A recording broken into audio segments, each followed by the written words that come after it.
Bien. Le sujet, c'est quand est-ce qu'on arrive à la croisée des chemins et que tout va bien. Est-ce qu'il y a un moment où tout va bien? Alors, première thèse.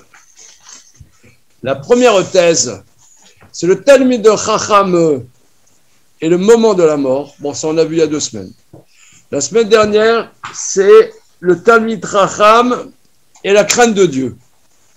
Bon, on ne reprend pas, on a vu ça la semaine dernière.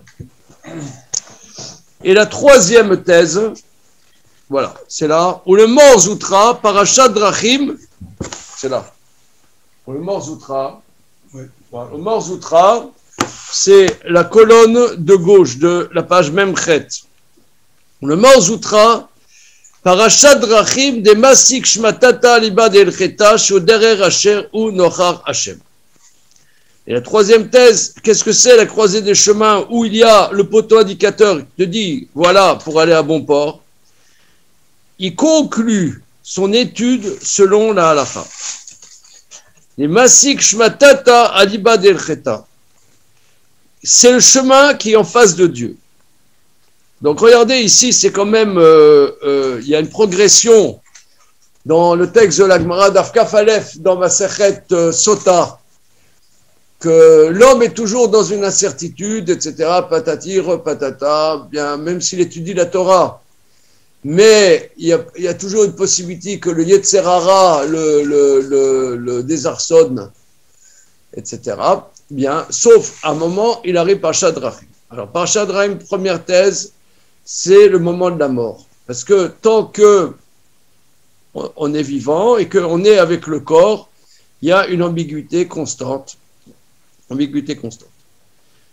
Une absence qui est toujours là, comment dire, avec laquelle on est à mal. Bien. Donc ça, si vous voulez, c'est à un moment T. Maintenant, deuxième, c'est le Talmid Chacham avec la crainte de Dieu. Donc ça, c'est pas au moment de la mort, c'est dans la vie sur terre. Hein, c'est dans la vie sur terre. Mais bon, la crainte de Dieu, on dirait, soit tu l'as pas. On dirait que, pour des raisons que j'ignore, on a dit moult fois, d'ailleurs, dans l'étude qu'on a faite dans Choulin, dans une autre étude d'Azaïn, on voit que il y a des gens qui, leur expérience de la vie ou les épreuves qu'ils ont eues dans la vie, leur a amené à une crainte de Dieu. Il y en a, quelque part, ils n'ont pas eu la chance d'avoir ces épreuves. Et que, bon, ils suivent ils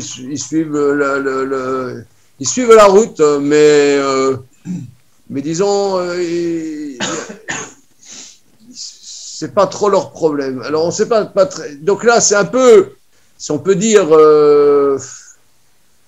la crainte de Dieu, on ne sait pas trop, évidemment, on ne sait pas bien qu'est-ce que c'est, et on ne sait pas comment quelqu'un atteint la crainte de Dieu, soit il a la crainte de Dieu, soit il n'a pas la crainte de Dieu, excusez-moi l'expression, je vais prendre un langage pas très cachère, on dirait que c'est la grâce, quoi.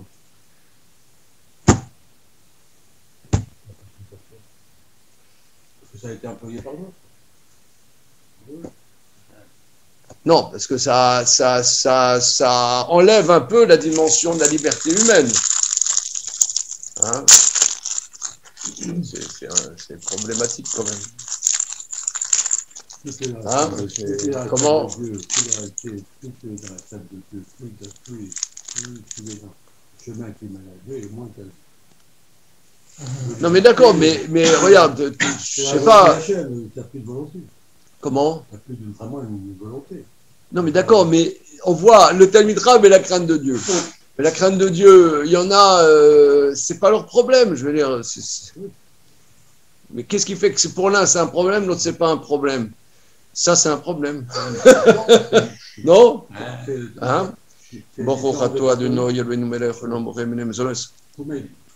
Mais on dit que quelque part la félicité des comme ça, c'est un peu simple. Pourquoi? Non, on dit que arriver à arriver quelque part, tu peux pas le faire sans. Et on dit bon, ça dépend un peu de la chance que tu as eu ou pas. Ouais. La chance, oui, la chance que vous avez eu d'avoir des épreuves, parce que c'est des épreuves qui te font grandir, qui te font. Bon, enfin, même dans les épreuves. Comme on dit. Si Hachem t'envoie des épreuves, c'est pour ton bien. Enfin, même dans les épreuves. Odecha, C'est quand même pas automatique. Kiani Tani Vateili Lishua. Je te remercie que tu m'as fait souffrir et c'était une délivrance. C'est pas très people ce truc, hein. Ah oui,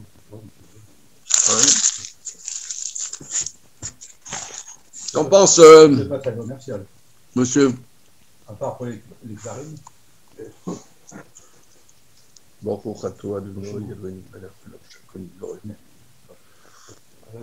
Bon, en tout cas, la deuxième dimension, elle nous échappe un peu.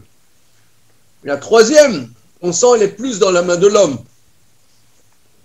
Talmid Racham de Masik Shmatata Libad El Chetal. Talmid Racham qui arrive à une conclusion qui est la halakha. Plus tard, il m'a déjà moyennant. Il faut quand même avoir les moyens, quoi. Non, mais ça, il faut bosser, non, si tu veux. C'est une question de travail. Parce que tu arrives à une conclusion, comme on voit, il y a le verset dit dans le livre de Shmuel, au sujet de David, Hachem Imo. Hachem Imo, halacha kamoto bechol makom. C'est-à-dire que quand il conclut son étude, c'est la halacha. Toi, c'est quoi la halacha? La halacha, il n'y a pas une halakha, toi. Moi, je veux savoir, monsieur le rabbin, je veux savoir la halakha. Alors, mais la halakha, c'est en travail, c'est en gestation. Mais il y en a qui arrivent à avoir une conclusion qui emporte l'acquiescement de ses pairs, tu vois. Par exemple, tu as des livres d'études qui ont été acceptés. Par exemple, le Shulchan Aruch, il a été accepté par tout le monde. Maintenant, on peut discuter sur le Shulchan Aruch, on peut même, sur beaucoup de choses, trancher pas comme le Shulchan Aruch. Mais disons, le peuple juif s'est senti en acquiescement avec le Shulchan Aruch. Il y a 120 ans, grosso modo, quand Rabbi Israël Meir Kagan, le Chafetz Chaim, il a écrit Mishnah Brura. Mishnah Brura, disons, tout le monde s'est senti en phase avec le Mishnah Brura. Ça, c'est ça. Il y a quelque chose, ça prend. Voilà, ça prend dans la réalité son étude. Voilà. Donc, c'est ça. Alors, qui a halacha, idere rayashar, vedere raim. La halakha, c'est le chemin droit, c'est le chemin vrai.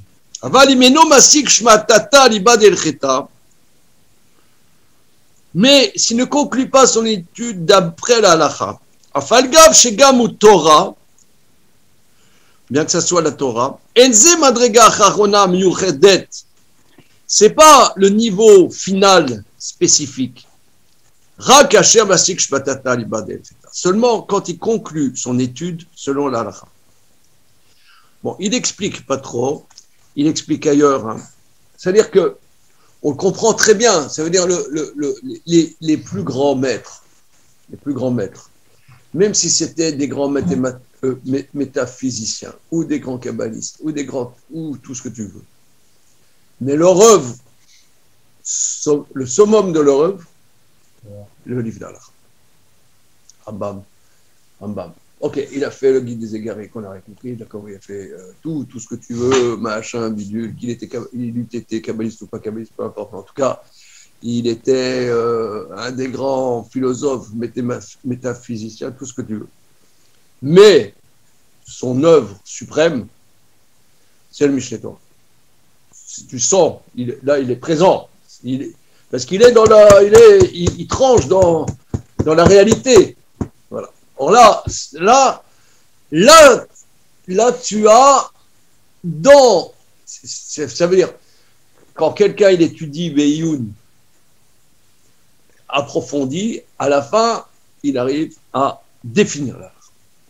C'est cette étude-là qui est Nochar Hashem, qui est en face d'Hachem. Alors ça, c'est ce qu'il dit.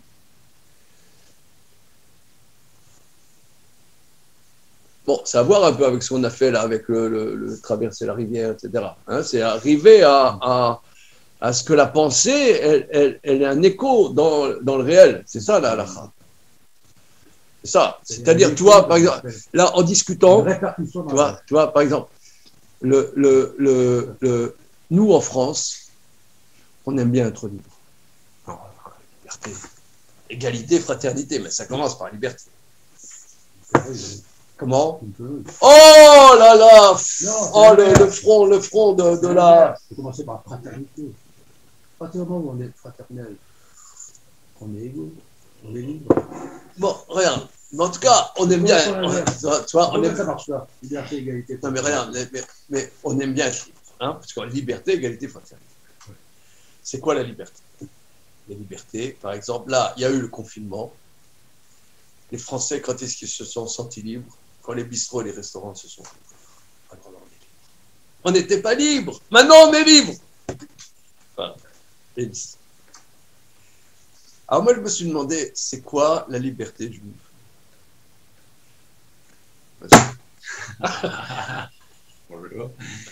Parce que les gens, ils me disent, mais monsieur, monsieur... Ouais, je me souviens, c'était là quand, avec Goldman, là, et quoi, vous êtes tellement là, on vous dit dès le matin, il faut faire ci, ça, voilà. Vous dites on est libre. Voilà.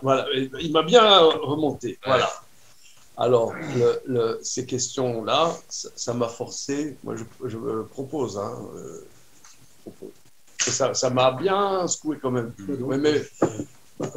Mais monsieur Pariset, vous n'êtes pas libre. Le matin, vous vous levez, faites Netilat Yadayim. Depuis l'enfance, on est jamais libre. On est toujours pris, on est toujours soumis au programme divers et variés, les parents, l'école, ça, machin, tout ça. Alors quoi? Par contre, le jour de la retraite, tu vois, le premier jour de la retraite, c'est là les bras ballants parce que tu as passé toute ta vie à écrire ça. Je dis, mais il faut la retraite. Qu'est-ce que je fais? Je me lève à 9h, à 10h, à 7h. Puis je fais quoi après? Et là, c'est épouvantable parce qu'en réalité, c'est cette liberté, en fait, c'est un. Tu vois, a priori, c'est un vide. Ouais. Être obligé. Bon, mais nous aussi, on dit, par exemple, à Pessah, on dit Zman Cherutenu, le moment de notre liberté. Bon, moi, j'ai pensé comme ça. Je propose que, par rapport à ce qu'on a étudié dans Kouline, il y a, par exemple, il y a des gens, ils pensent quelque chose, je sais pas, quelque chose de vertueux. Par exemple, est-ce qu'il faut tabasser les femmes? Ouais. Tabasser, non. Non, attends. Ne t'engouffre pas là-dedans. Non, mais aujourd'hui. Non, mais attends, mais aujourd'hui, c'est pas tendance, hein. Antoine. Hein, bon. Ça, c'est pas tendance. C'est pas tendance. Attends, c'est pas bien vu. Toi, tu sais pas pourquoi. Attends. Bon. Disons, c'est vertueux que l'homme ne tabasse pas sa femme. Disons, je dis ça comme ça, hein, je pense que c'est... Mais des fois, ce que moi j'ai vu dans l'existence, des fois, l'homme est dans de telles tensions qu'il ne peut pas faire autrement que frapper sa femme. Attends, c'est un exemple, parmi un milliard, c'est un exemple, je m'en fous d'exemple, c'est un exemple.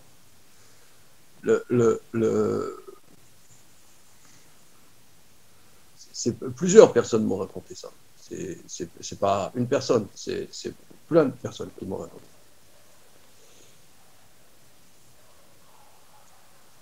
Donc ça veut dire que tu penses quelque chose, mais quand tu es en face de la réalité de la vie, ça n'a rien à voir. Ça n'a strictement rien à voir. c'est très joli. On est là, on pense, qu'est-ce que c'est être vertueux, qu'est-ce qu'il faut faire dans la vie. D'accord. Mais quand tu es en face de la réalité de la vie, et de ces tensions, et de ces tiraillements, c'est autre chose. Je suggère, qu'est-ce que ça veut dire être libre? C'est de pouvoir accomplir dans sa vie réelle ce qu'on doit faire, même si on a des contraintes. Et que de ne pas être dépendant de ces contraintes et de pouvoir appliquer ce qu'on a à faire. Par exemple, il y a quelqu'un qui dit, voilà, moi, je vais être chômeur Shabbat, laisse les femmes battues, puisque c'est un sujet bidon. Quelqu'un, il dit, voilà, moi, je vais être chômeur Shabbat. Voilà, je vais être chômeur Shabbat. Je sens, c'est ça ce que je dois faire, chômeur Shabbat. Mais je ne peux pas, à cause de mon boulot, je ne peux pas.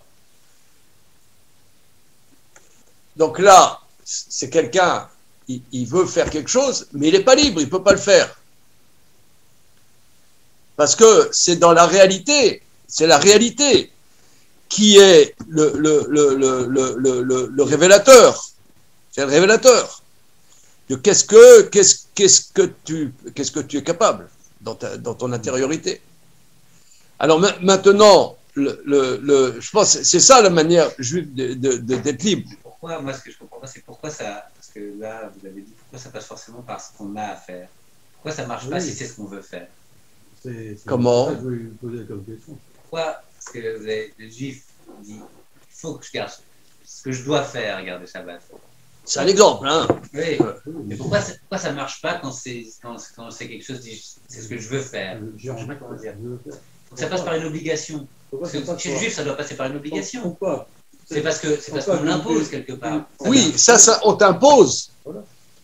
Mais me semble-t-il, tu vois, par exemple, dans les guerres du roi, il y a deux types de guerres. Guerre de mitzvah et guerre de reshut. Ouais. Les guerres de reshut, c'est des guerres de velléité. Mais tu peux les faire que si tu as fait déjà les guerres de mitzvah. D'abord, tu fais déjà ce qui t'incombe. Après, tes velléités personnelles, elles ont peut-être une place. Il faut déjà que tu accomplisses ce que tu as à faire. Comment? Non, c'est cette obligation. Je dis ça parce que là, au passage dans ce hôtel, on voit le débat Réchout Rova. Voilà, ouais. Parce que moi, ça m'a toujours intrigué. Une mitzvah, l'ota assez, ok, tu le fais pas, tu as une punition. Okay. Mais comment ça se concrétise l'obligation dans une mitzvah assez? Parce que je sais pas comment dire ça. Il faut que tu le fasses. Comment on passe de je veux le faire à non, je dois le faire, ça m'incombe? Peux-tu développer Non, mais essaye. Non, je sais pas, par exemple, mettre les téfilines.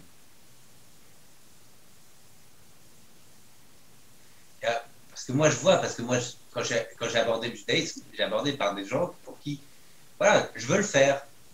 J'ai envie de le faire, ça me fait du bien. Des fois, je le fais pas. Bon, je le fais pas. Des fois, mais j'ai envie de le faire. Mais des fois, je le fais pas. Mais là, on sent que c'est pas. Mais là, on n'est pas dans l'obligation. Là, on est bon. Des fois, je sais que c'est bien de le faire, je veux le faire. Mais des fois, je le fais pas. Mais je dois le faire. Ça m'incombe. Je sais pas comment. C'est quoi ce passage de l'un à l'autre, quoi? Antoine, tu as entendu la question de... Ouais. J'ai l'impression que le sujet de la liberté, c'est plus ce à quoi tu vas la soumettre. Ça veut dire, c'est vrai qu'on vit dans une position en tant que juif où on a l'impression que les choses elles nous incombent, mais peut-être que la capacité de liberté, c'est juste de dépasser ça en fait. C'est d'arriver à un stade où tu vas réussir à trouver un chemin où tu vas sortir de la contrainte pour avoir ce mouvement de toi vers cette chose. T'es plus que dans une soumission, quoi.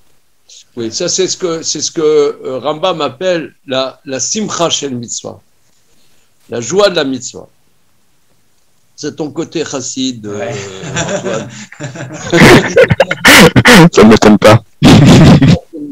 Rambam, il explique. Simcha Shen Mitzvah, c'est-à-dire, c'est pas seulement faire parce que ça m'incombe, mais parce que je sais que c'est ça, profondément, il faut que je fasse, intérieurement. Donc, c'est l'adéquation entre la contrainte et l'intériorité. Ça, c'est la Simcha. Maintenant, mais voilà, c'est pour ça qu'il dit que c'est le niveau supérieur. Ouais. Simcha Shem Mitzvah, c'est le niveau supérieur. Mais la mitzvah tassé, dimension juridique. Ça veut dire, la Gemara, dans Masechet Baba Kama, elle dit qu'à l'époque où il y a un tribunal rabbinique, qui a pignon sur rue, oui, quelqu'un ne met pas les téphilines, le tribunal vient et lui donne des coups pour qu'il mette les téphilines. Quelqu'un ne met pas une mezouza à sa porte, il saisit le fric et il le force à mettre les mezouzotes. Il ne veut pas prendre le loulav, on le tape jusqu'à ce qu'il prenne le loulav. Donc, ce n'est pas peace and love, quoi.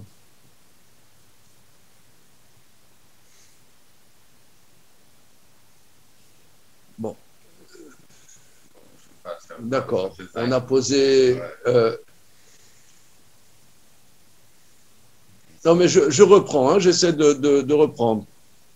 Par rapport à ça, on voit ici, c'est quoi le parashat Drachim? C'est Talmid Chacham, dont l'étude arrive à la halacha.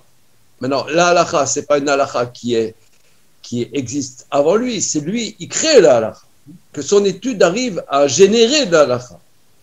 Tu as des maîtres, ils ont généré la halacha. De la même manière, tu as un temps de faire ça, ben, tu crées quelque chose. Tu te crées quoi? Tu crées ton réel, ton réalité. Tu crées en quelque sorte ta liberté.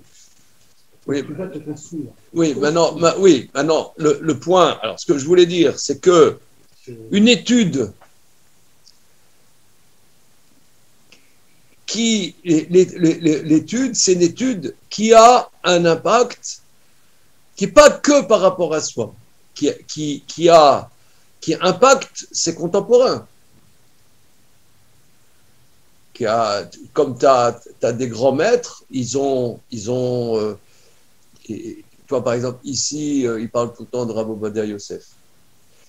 C'est quelqu'un, son étude a eu un impact sur le peuple juif. C'est de l'étude. Mais son étude a comment dire, comme un tremblement de terre positif, quoi, dans les êtres humains.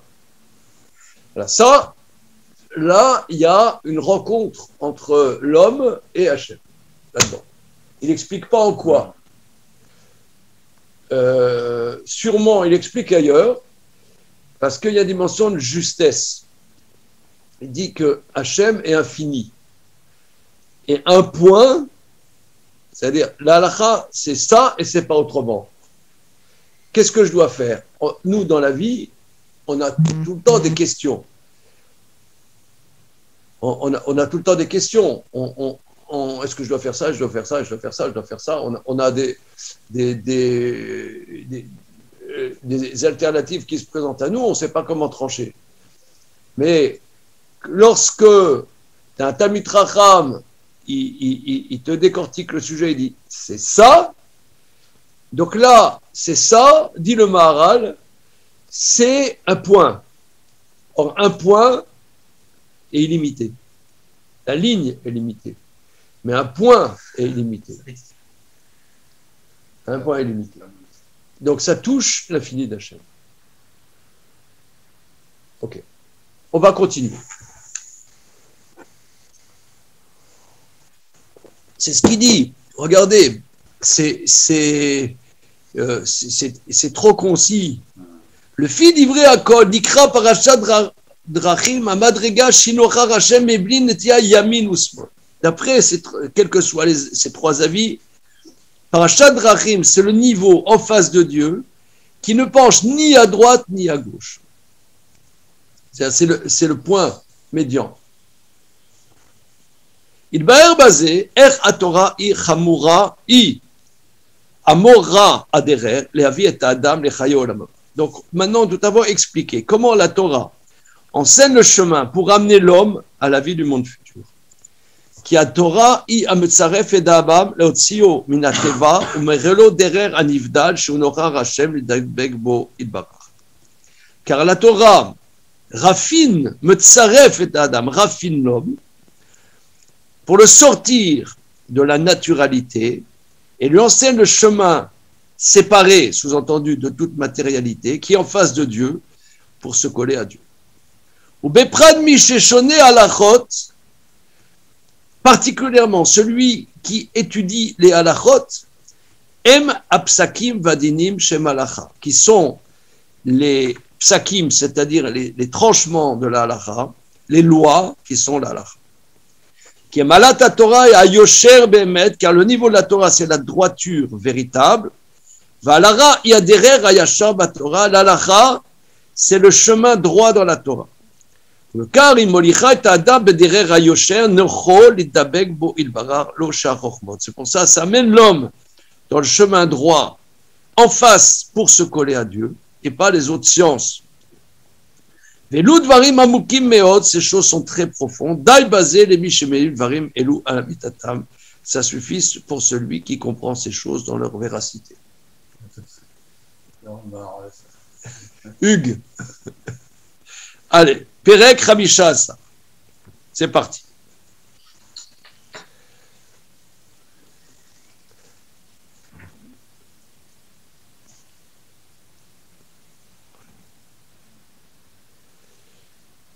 Alors, Perek Batra de Sanhedrin. Dans le dernier chapitre de Sanhedrin, donc c'est la première Mishnah du 11e chapitre de Sanhedrin. Alors, on peut prendre la Mishnah dans Sanhedrin. Je vais chercher des Sanhedrin. Ça va me faire un peu de gymnastique. Ouais, ouais.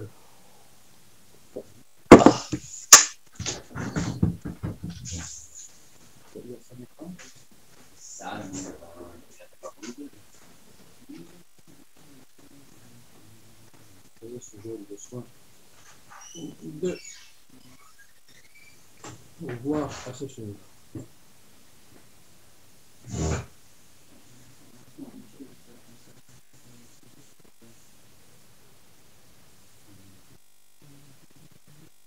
La liberté.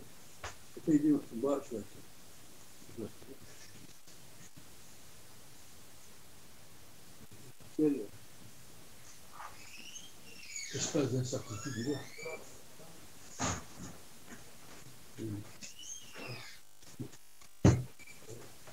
Quel est son horizon? Quel est son paysage? Où il évolue? Bien, alors. Tu vois, toi, c'est bon. Peut-être Abu Dalef.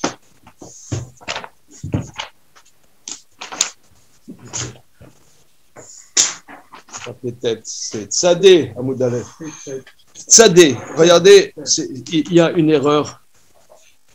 Oui, mais. Il faut de typo, hein, c'est Tzadé Amoud Aleph, c'est pas peut-être.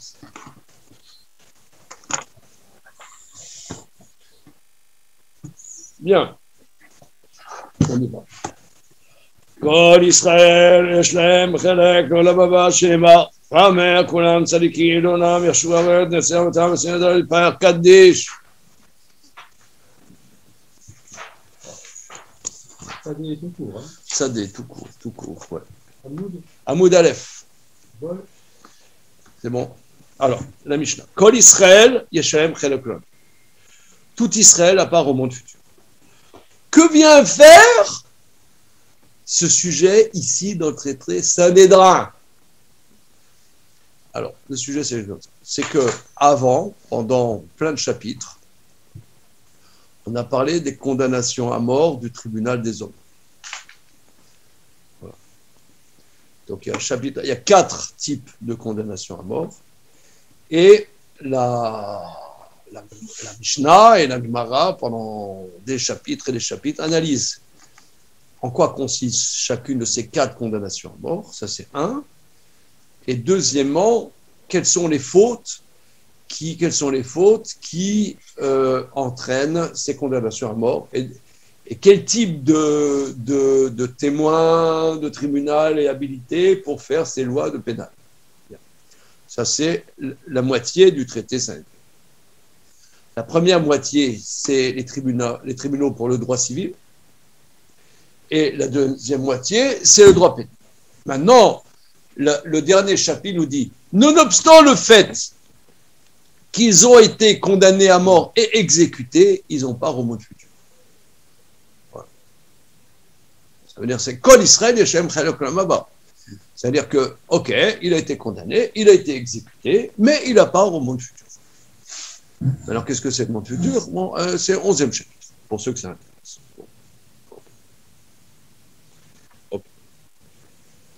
Kol Israël Yeshem Chelok Lamaba. Tout Israël à part au monde futur. Chez Neymar, comme dit le verset dans Isaïe, Vamer kulam tzadikim, leolam irshuaret, netzer matai, maseyada, et paer. Ton peuple sont tous des justes. Éternellement, ils hériteront de la terre. La terre dont on parle ici, c'est pas la terre terrestre, c'est la terre céleste. Netzer matai, le faisceau de mes plantations, l'œuvre de mes mains pour m'enorgueillir. Néanmoins, il y en a qui n'ont pas part au monde futur. Donc, il y a même ceux qui ont été condamnés à mort et exécutés par le tribunal ont part au monde futur. Mais néanmoins, il y a quelques fautes qui, là, appuyez sur le mauvais bouton. Quelles sont-elles? Aomer, en triat ameti minatora, ven Torah minashamaim vapikoros. Celui qui dit il n'y a pas la résurrection des morts dans la Torah. Celui qui dit il n'y a pas de résurrection des morts dans la Torah, ben, il n'y aura pas de résurrection des morts lui-même. Bon alors, c'est un grand débat. Est-ce que le Olam Haba, c'est la résurrection des morts ou c'est autre chose? Énorme débat. D'après Nachmanide, lui dit, on voit ici, que le Olam Haba, c'est la résurrection des morts. Maïmo n'est pas d'accord. Donc celui qui dit il n'y a pas résurrection des morts, qui c'est qui n'a pas part au monde, à la vie du monde futur? Celui qui dit en Torah minash shamaim. Il dit la Torah, elle n'est pas divine. Voilà. D'où la gravité. La gravité, vous voyez par exemple, moi je ne suis pas connaisseur et ça ne m'a jamais attiré de connaître plus que ça. Les gens, ils disent oui, Spinoza, c'était formidable, etc. Spinoza, c'est la grande vedette des philosophes occidentaux. C'est high level. Et dans notre tradition, c'est pas gentil. On n'est pas du tout. T'as déjà lu le livre de Spinoza? T'as beaucoup aimé? Non, j'ai beaucoup étudié Spinoza. Ah oui, beaucoup. Pas mal. Ah ouais. Ah ouais. Ah d'accord. Le Tractatus Politico-Theologicus. Moins celui-là, mais... Parce que là-bas, ouais. il dit que la Torah, c'est les hommes qui ont écrit. Et là, les maîtres de notre tradition, ils n'ont pas aimé. Pas aimé.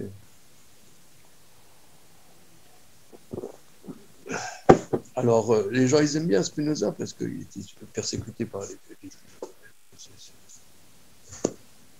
C'est bien, mais on n'aime pas du tout.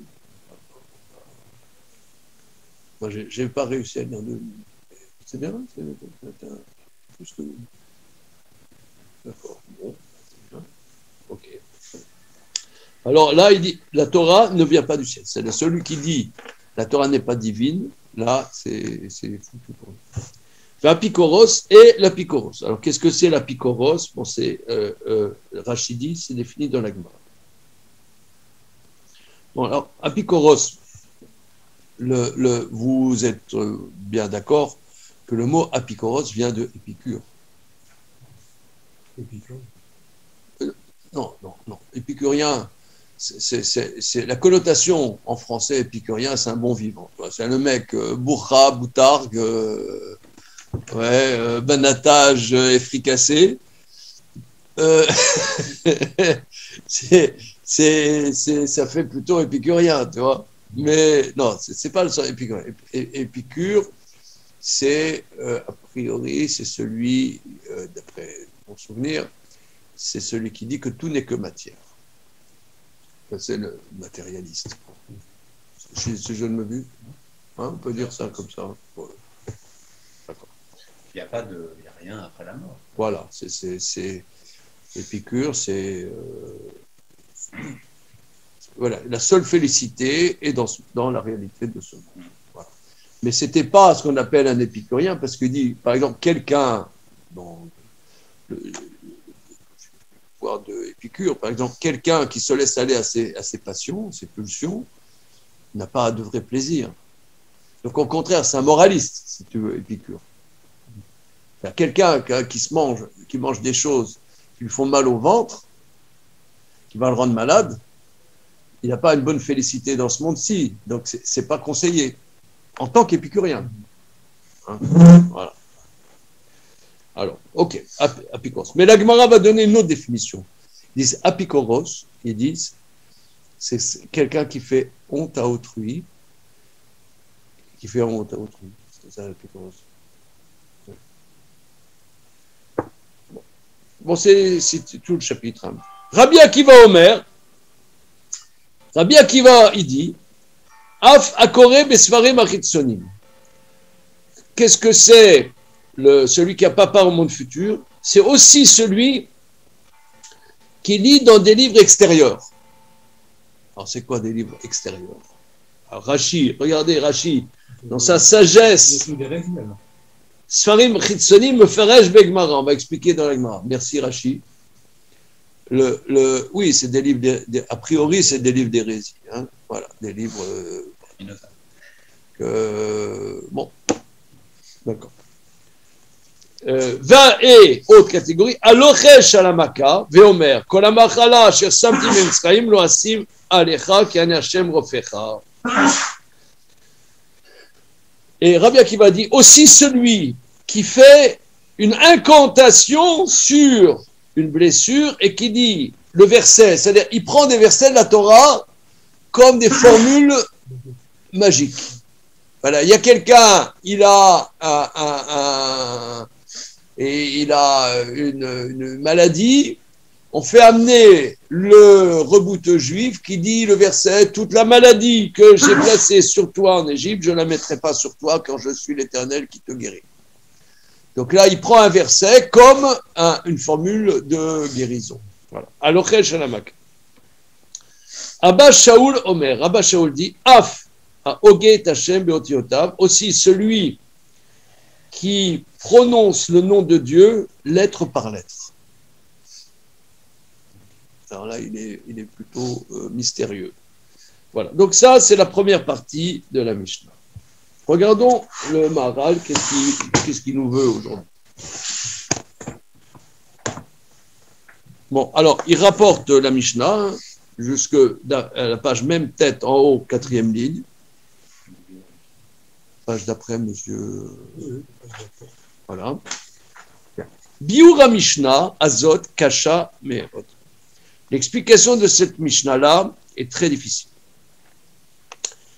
Iskiru et Ludvarim, comment ont-ils mentionné ces choses? Akore Besfarim Chitsonim, Alochesh Alamaka, celui qui lit dans des livres extérieurs, celui qui fait une incantation sur un bobo. Avachar Chataim Lo Iskiru. Mais les autres fautes, ils n'ont pas mentionné. Donc ça veut dire, tu vois, quelqu'un, un assassin, un pédophile, un idolâtre, manifestement, il n'a pas au monde futur. Par contre, celui qui a lu une page de l'origine des espèces de Charles Darwin, alors là, par contre, lui, il est grillé, quoi. Ça paraît un peu... un peu fort, quoi. Voilà. Il dit, les autres fautes n'ont pas été mentionnées, faisait caché Atsuma. Des choses qui sont connues pour tout le monde. Chez Loïkne Adam, Shum Madrega, Rak Imu Mouchan Leota Madrega. Alors, des choses qui sont consensuelles. Chez Loïkne Adam Shumadrega, l'homme n'acquiert aucun niveau, seulement s'il est préparé à ce niveau. Mikol Sheken, Imu Mitnaged Legramre, Leota Madrega, Shenraou, Shekneota. Raison de plus, s'il s'oppose à ce niveau, raison de plus qu'il ne sera pas apte à ce niveau. Oui, c'est-à-dire celui qui dit qu'il n'y a pas la vie après la mort, bah, ça veut dire quelqu'un, il ne sait pas, disons, la vie après la mort. Bon, on en a parlé la semaine dernière, c'est que la vie après la mort, il n'y aura pas de Nespresso après la mort. Il y a marqué la vie. Ouais, Il y a marqué qu'il y a une vie. Il y a une vie. Oui. Mais disons, quelqu'un, il recherche son what else. Ah. Ouais. What else. Il n'y a pas. S'il vous plaît, un petit Nespresso. Il n'y a pas. Personne. Personne. Il n'y a pas. Mon Nespresso. Il n'y a pas. Ouais. Le vide sidéral. Mon mouton Rothschild. 2016. Mon mouton Rothschild 2016. Chambré, s'il vous plaît. Il n'y a pas. Alors là, donc, pour être apte à la vie après la mort, il faut une préparation. D'accord. Ça, on peut bien comprendre. On peut bien comprendre. D'accord. Bien. C'est comme quelqu'un, il ne connaît rien au tennis. Il va aller à un match à Roland-Garros. Bon, ça va. Il va s'ennuyer au bout d'un moment parce qu'il ne voit pas qu'est-ce qui se passe. Il faut être apte pour pouvoir profiter de la chose. Ça, on comprend. C'est bonheur. C'est bonheur. Mais quelqu'un qui s'oppose à la vie après, il n'y a pas la vie après la mort. Bon là, alors là, quelqu'un il ne s'est pas préparé, c'est une chose, mais il ne s'est pas opposé, il ne s'est pas préparé. Il s'oppose. Mais celui qui s'oppose, alors là, lui dit, il ne peut pas. On ne peut pas te donner quelque chose que tu ne veux pas. Tu ne veux pas, tu ne veux pas. Voilà, c'est ce qu'il dit.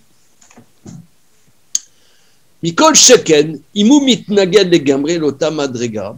Raison de plus, il s'oppose à ce niveau. Shen Raoui Shekneota. Donc, ce n'est pas légitime qu'il l'acquiert. Le Fikar. C'est pourquoi.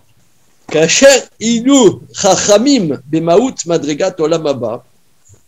On analysé l'essence du niveau d'Olamaba. Amrou, ils ont dit. Voilà ceux qui n'ont pas part au monde futur. Vézé. Pourquoi? Qui olamaba ou aliédé shoshadva. Aechad ou a poel olamaba, qui non imsa davar me atzmo betzarel ze poel vézé ou aechad.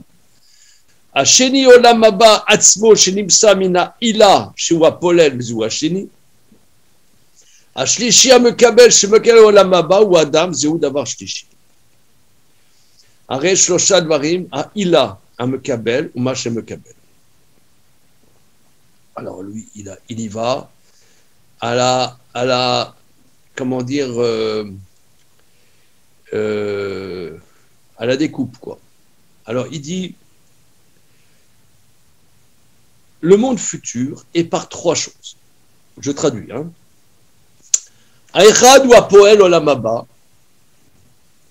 La première chose, c'est ce qui agit le monde futur, l'action de l'Olamaba, car rien ne vient par soi-même, et il faut une action. Ça, c'est un. Deuxièmement, le monde futur lui-même,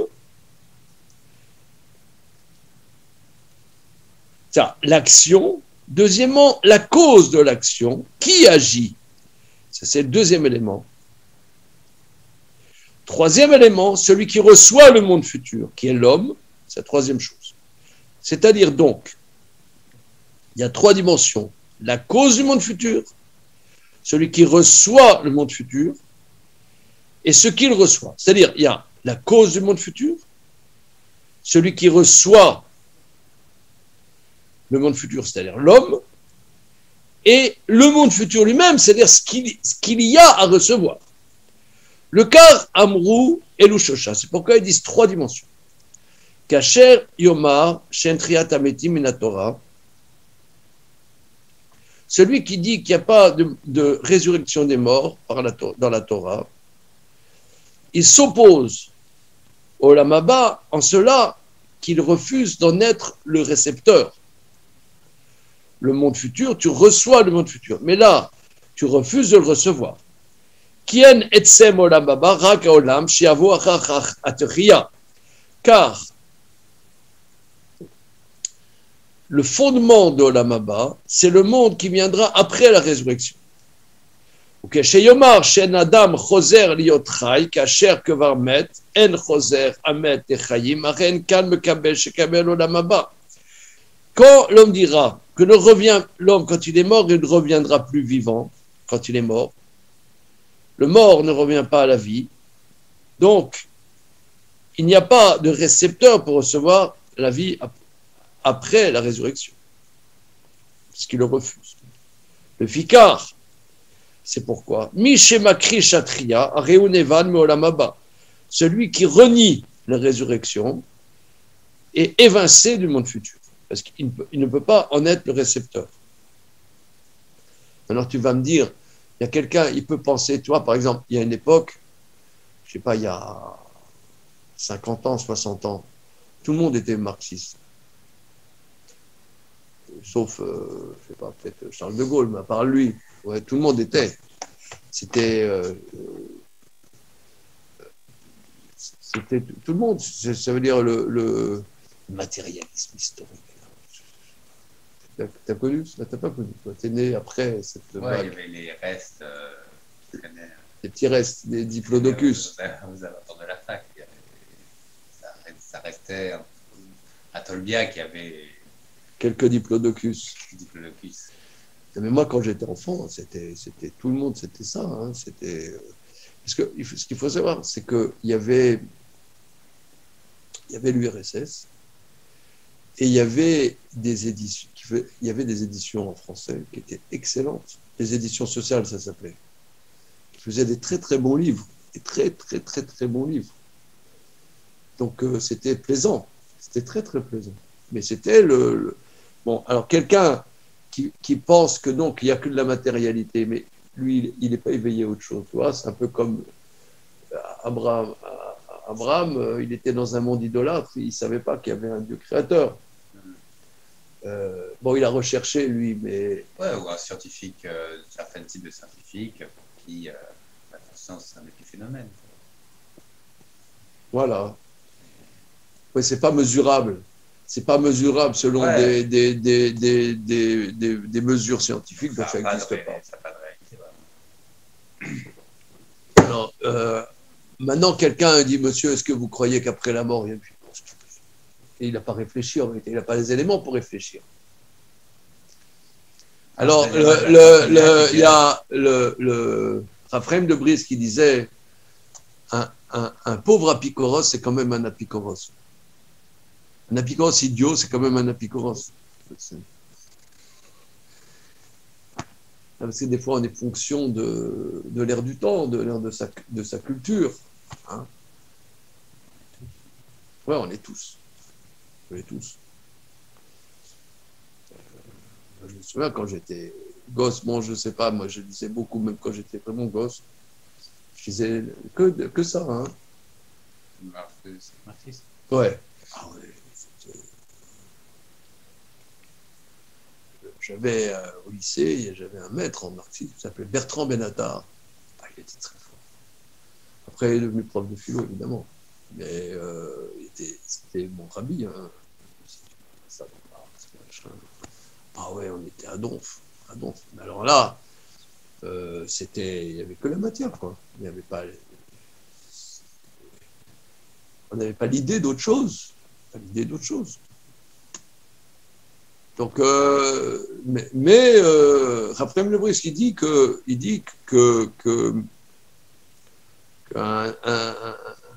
apikoros par ignorance, c'est comme un apikoros, puisqu'il lui il nie quand même le pauvre chou. Je sais pas.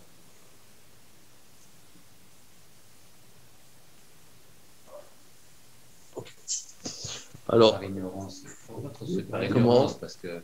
Parce qu'il n'a pas l'idée d'autre chose. Non, mais c'est pas vrai. N'importe quel matérialiste, il dit. Il s'est positionné par rapport à ça. Il dit bah, ça, c'est des histoires pour se rassurer, c'est des trucs de prêtres. Je veux dire, c'est pas vrai, il n'a pas l'idée. C'est toujours un positionnement contre que la vie après la mort, c'est des histoires de bourgeois pour essayer d'attraper les prolétaires, et de les rassurer, etc. Ça va toujours avec. On n'a pas l'idée, tout le monde a grandi avec cet arrière-fond que les prêtres ils disent qu'il y a la vie après la mort. Oui. Ok, qu'il n'ait pas réfléchi, mais pas l'idée. Oui, mais il n'a pas réfléchi. Ouais. Ben, c'est comme celui qui dit qu'il ne connaissait pas qu'à Shabbat. Ouais. Mais là, c'est au niveau de la pensée, pas au niveau de. Non, mais pas Shabbat, on peut savoir. Vraiment, on peut. Shabbat, on peut ignorer. Vie après la mort. Tu ne peux pas dire ouais, j'ai jamais entendu ce truc-là. Tu ne peux pas dire ça. Pas dans les deux. C'est vrai. Ah non, en éducation, ça existe. Ah non, ça existe. Non, non. Ah non, non, mon père c'était un franc-maçon, un grand franc-maçon. Ah non, il y avait. Ouais.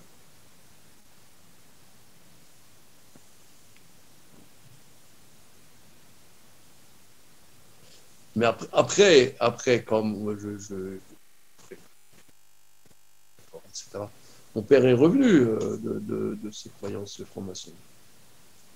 Mais l'éducation que j'ai eue, elle était vraiment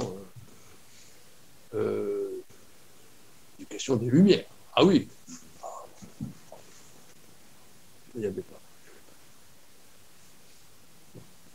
Je pense qu'il y a beaucoup aujourd'hui. Bon, en tout cas, lui, il dit que il ne peut pas être récepteur du monde futur s'il s'y oppose. Voilà. Donc, s'il dit qu'il n'y a pas de vie après, que les vivants, les morts ne peuvent pas ressusciter, il ne peut pas recevoir cette vie de ressuscitation. Le Fika Mishemakri Shatria Reunevan Meolamaba. Celui qui nie la résurrection, il est éjecté du monde futur. Vechen Imomer. Alors, Imomer chez la Torah Minashamaim. Celui qui dit que la Torah n'est pas divine. Ze Shumit Nagel Etsem Olamaba. Lui, il s'oppose à l'essence même du monde futur. Kemar Amarnu, qui a Torah Motsia et Adam Minateva Notenlo Madriga Nivdelet. Regardez, non, ouais, moi ça me bouleverse beaucoup ce qu'on est en train de voir, parce que là, il parle, en vérité, l'apikoros, c'est-à-dire Épicure, etc., il n'y a que la matérialité. Or, ces dimensions de la matérialité, c'est pas seulement des lumières, puisque Épicure, c'est pas de la semaine dernière, hein. C'est pas de Voltaire, Rousseau et j'en passe et des meilleurs. C'est très, très, très vieux. Chez les Grecs, il y avait aussi Héraclite, etc. Héraclite qui était c'est aussi la même chose. Or, ici, si vous voulez, là, ce sujet, le Maharal dit, c'est ça qui est en jeu. Celui qui dit qu'il n'y a pas de Torah, la Torah n'est pas divine, donc la Torah elle est humaine. Donc il enlève toute capacité à la Torah de nous sortir de la matérialité. Et la Torah c'est les hommes. Donc, ça reste dans le porridge humain, quoi. Comment ? C'est du porridge humain. Donc ça peut pas t'amener. Tu ne peux pas avoir Olam Haba, puisque le Olam Haba, c'est une dimension qui n'est pas de l'ordre de la nature. Donc, il faut être éduqué que la Torah, qui n'est pas humaine, elle t'éduque à insérer dans ta dimension humaine une dimension, quelque part, qui dépasse cette simple dimension. Mais c'est lui que la Torah elle-même, elle est dimension humaine. Tu ne peux pas avoir Olam Haba. Tu ne peux pas, impossible. Impossible. C'est énorme. Ils s'en foutent. qu'il n'y croit pas? Il s'en fout, je sais pas. Ça, Il s'en fout puisqu'il n'y croit pas. Ça n'existe pas. Ouais. Il ne faut pas avoir accès à quelque chose auquel il ne faut pas. Ouais. Alors, regarde, ici, c'est extraordinaire. L'homme n'existe par Le Figaro, je reprends. par les désirs qu'il a. Mi shemakri shatria oreva bilolamaba.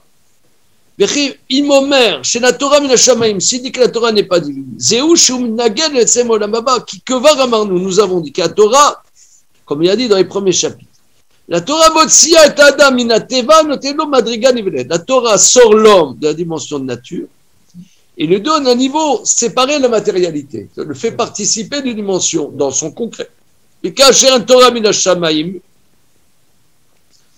quand la Torah n'est pas divine, Enka Madranif Delet, donc il n'y a pas une dimension séparée, sous-entendu la matérialité, mais Erik Neolamaba. Chez Olamaba, Rakinyan, Olam Anivdal Minagashmi. Olamaba, c'est l'acquisition d'un monde séparé de la matérialité. Le Fikar, Kacher En Torah Minashamaim, quand il n'y a pas de Torah divine, Enkan Olamaba Nivdal, donc il n'y a aucune possibilité d'un monde futur séparé. Qui olam haba ou achayim anitzriim.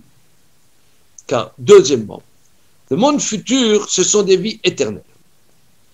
Mais qu'asher en Torah, en kan chayim nitzrim. Aussi, il n'y a pas de Torah, il n'y a pas de vie éternelle. Dirtiv, comme dit le verset, ki chayecha borer yamecha. La Torah, c'est ta vie, et ça allonge tes jours.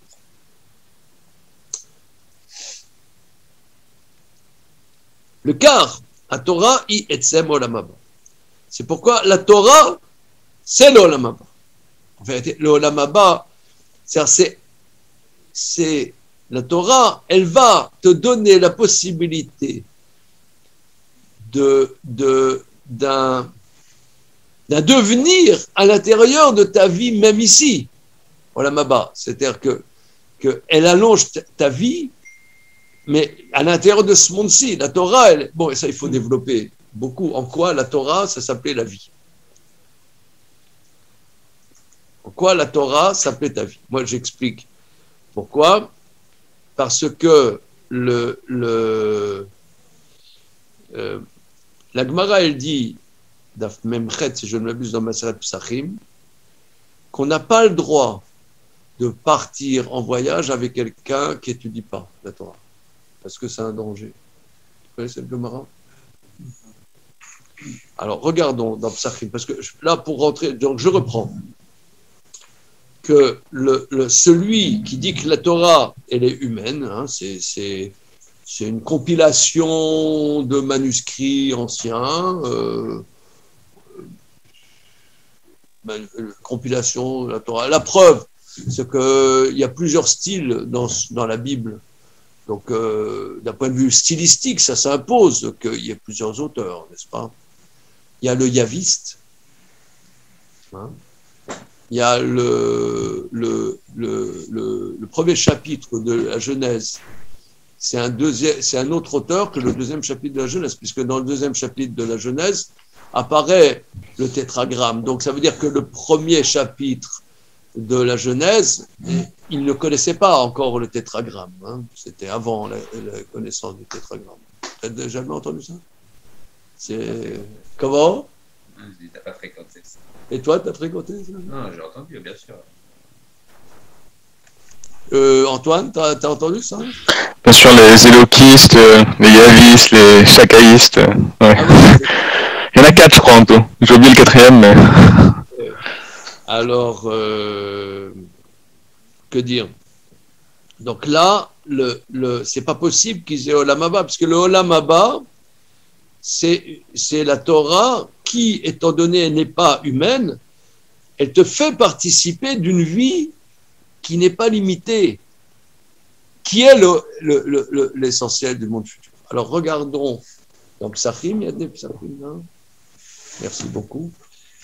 Est-ce que c'est même prêt à Moudbet? Peut-être. Même prêt. Même tête à Moudbet. Même tête à Moudbet. Mais est-ce que ça veut dire que... Enfin, oui. Est-ce qu'on peut considérer... Imaginons, on arrive à un moment où plus personne ne croit au Olam Haba. Ça veut dire, est-ce que le Olam Haba a une existence en dehors de nous ou dépend quelque part un peu de notre rapport à lui. Ça veut dire parce qu'il est là pour nous montrer qu'il existe une continuité dans la vie. Or, s'il n'y a plus de personnes qui arrivent à le percevoir, est-ce qu'il existe encore?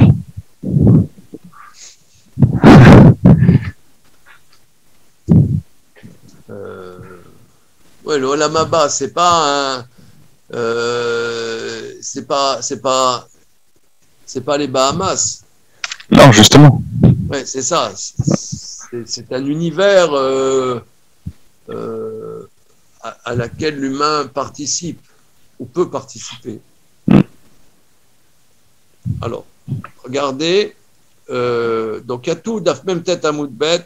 La Gemara, elle développe qu'est-ce que c'est le Hamaharetz, l'ignorant, le Hamaharetz. Alors, là, Amar Rabbi Elazar, 5e ligne avant que c'est 6e avant que ça devienne large. Hein. Amar Rabbi Elazar. Hamaharetz, Asur litlavot imo baderer. Un ignorant de Torah, c'est interdit de se faire accompagner par lui en voyage. Bon, autrefois, le voyage, c'était à pied. Hein. Ils allaient de ville en ville à pied. Ils allaient de Paris à Lyon. Ça prenait 2 semaines à pied. Voilà. Je ne sais pas combien de temps ça prend. Ça fait 600 km, à pied. Comment? Ouais, bon, à pied, ils allaient à pied, alors ils traversaient les forêts, les vallées, etc. Et donc, on te dit, si tu pars en voyage à pied, alors ne te fais pas accompagner par un ignorant, toi. Pourquoi? Chez Néma, Ki chayecha borer yamecha. Le verset dit, la Torah c'est ta vie et ça allonge tes jours.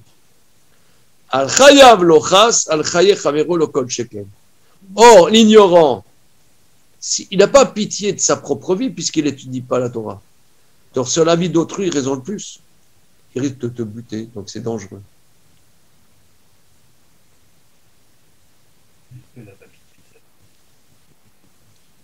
Rashi. Ki chayecha, c'est en haut, 4e ligne, en haut à gauche.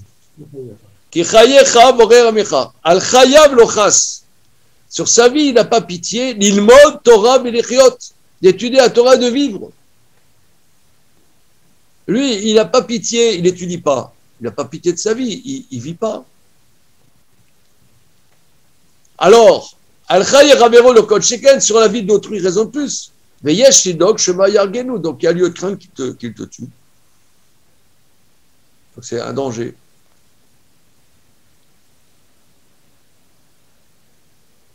Donc, si par exemple, toi, tu veux faire le Paris-Dakar et tu cherches un partenaire, il faut un Talmudiste, un Talmud Chacham. Sinon, il y a lieu de craindre que dans le désert du Ténéré, il te bute.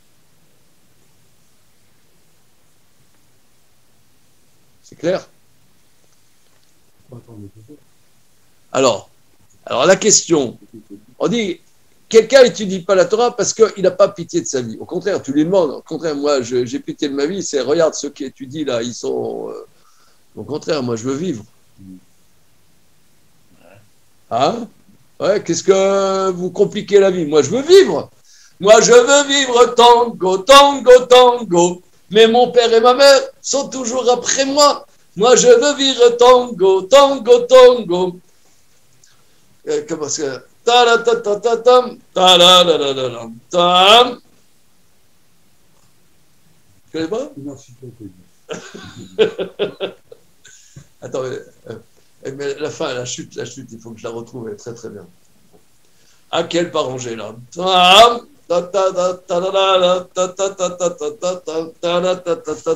Moi, je veux vivre tango, tango, tango. Mais mon père et ma mère sont toujours après moi. Donc voilà.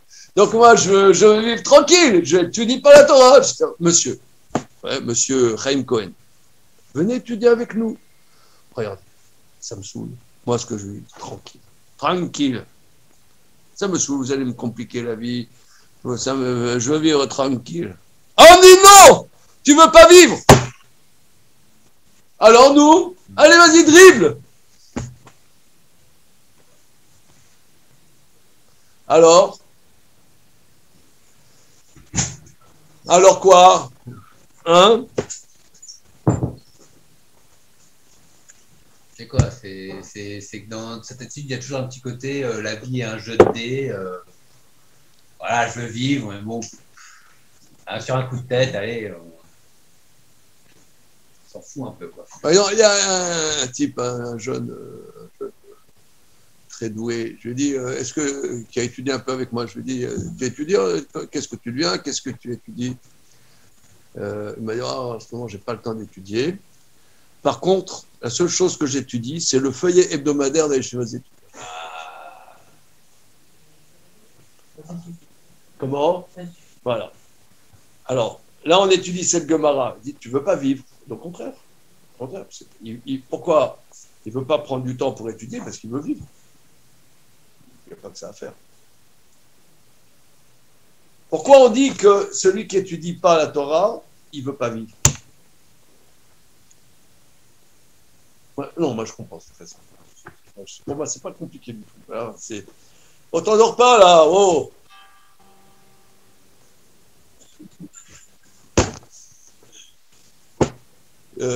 Pour moi, c'est pas compliqué. C'est que on vit, comme toi, tu as dit tout à l'heure. Si, on est pris en charge par la vie. Disons que on a le boulot, disons qu'on a un bon boulot, un boulot qui nous prend, etc. On est pris par le travail, on est pris par la famille, par le travail, voilà. Il y a l'anniversaire de la petite cousine par alliance, le dimanche après-midi, on va, voilà, machin, bidule. Ensuite, je sais pas, on réussit un peu dans la vie, il y a un repas avec des collègues, machin, bon, puis on va sur une expo. Tu es pris par la vie. Tu as la vie. Mais toi, c'est quoi ta vie là-dedans? Qu'est-ce que toi, tout à l'heure, on a dit les obligations. Les obligations, ce n'est pas seulement les obligations, comment dire, des soldats. Parce que tes obligations ne sont pas forcément les mêmes que les miennes. C'est les obligations que tu donnes. Non, mais les chiyuvim de la Torah, c'est toi, tu es dans une certaine situation humaine qui n'est pas forcément la même que moi, qui n'est pas forcément la même que lui. Lui, il a des chiyuvim qui ne sont pas forcément les mêmes que moi, qui ne sont pas forcément les mêmes que toi.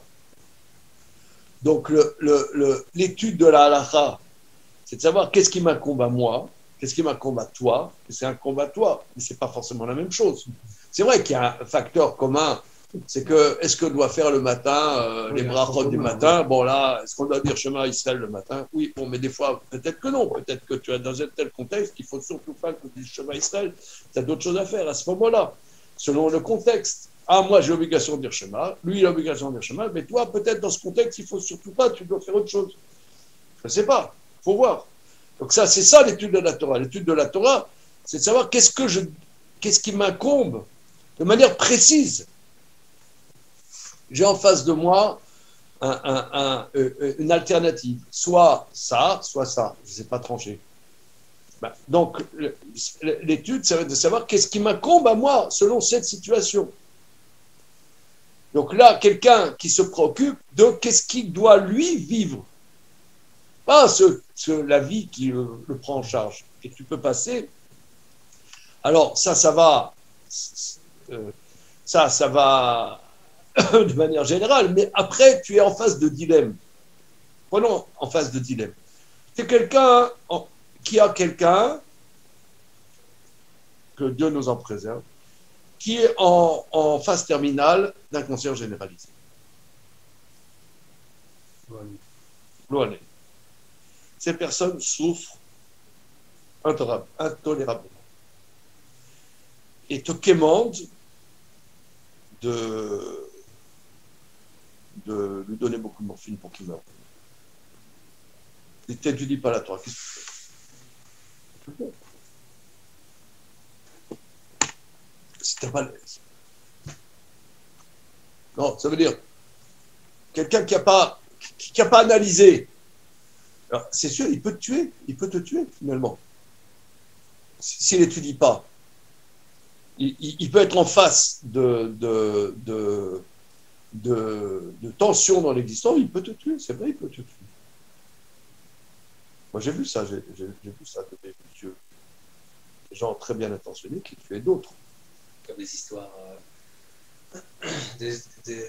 puisqu'on parle de voyages comme ça, aux États-Unis, comme ça, des caravanes qui sont pris dans les tempêtes de neige, et ils sont coincés, et survivre, puis est-ce qu'on sacrifie pour le bouffer, quoi. Voilà, donc ça veut dire, en vitesse de croisière, il n'y a pas de problème, mais dès qu'il y a une tension, dès qu'il y a un truc, il y a des machins, comment il va savoir s'il n'utilise pas? Savoir qu'est-ce que lui doit faire, où ça se situe des choses. Donc c'est quelqu'un. C'est-à-dire au moment où il y a un choix entre la vie et la mort. Comment lui il va réagir? Il faut se placer dans un contexte où un voyage, c'est une situation où on peut se retrouver. On peut se retrouver dans une situation entre la vie et la mort. Mais là, du coup, vous parlez de la Torah, sur le fait d'agir après dans l'action. Il n'y a pas la Torah Lishma dans ce livre. Torah Lishma. C'est-à-dire, quand on a un crime d'étudier la Torah, et la Torah hors de toute action, et étudier la Torah pour elle-même. J'ai jamais entendu ça. Où tu as vu ça? C'est Torah Box que tu as vu ça? C'est quoi ça? Je ne pensais pas qu'il y ait une sorte d'étudier la Torah. Ça n'existe pas. Nous, on vient juste de voir la Torah, elle doit t'amener à la halakha. Sinon, ce n'est pas l'étude. Je ne connais pas ce que tu as. Je n'ai jamais entendu. Non, c'est pas comme d'étudier. Je sais pas, c'est pas intellectuel. Tu as entendu quelqu'un qui a dit ça? Tu as entendu quelqu'un dire ça? Qui étudie? Dans son action, oui. L'étude doit amener à une conclusion pratique, sinon c'est pas l'étude, c'est quelque chose proche de l'étude de la Torah. C'est ceux qui font du sod, etc., c'est pas pour de la pratique. Du sod? Oui, enfin, c'est des cours de Kabbale maintenant. C'est pas pour de la pratique, ça. Le mardi soir. Mais c'est sûr que c'est des incidences pratiques. C'est sûr que c'est des incidences pratiques. Non, regarde. Ne parlons pas du cours de Julien Darmon, c'est un phénomène, mais disons, les plus grands kabbalistes, on a dit tout à l'heure, il y a une heure, les plus grands kabbalistes étaient les plus grands décisionnaires. Tous les grands décisionnaires sont des grands kabbalistes. Et quand vous l'étudiez, on va facile. Non, mais bon, regarde, c'est une vaste question. Mais Tarlit Rochma Tshuva Masim Tovim, elle doit se concrétiser dans la vie. C'est pour que ça se concrétise. Il faut arriver à une conclusion légale.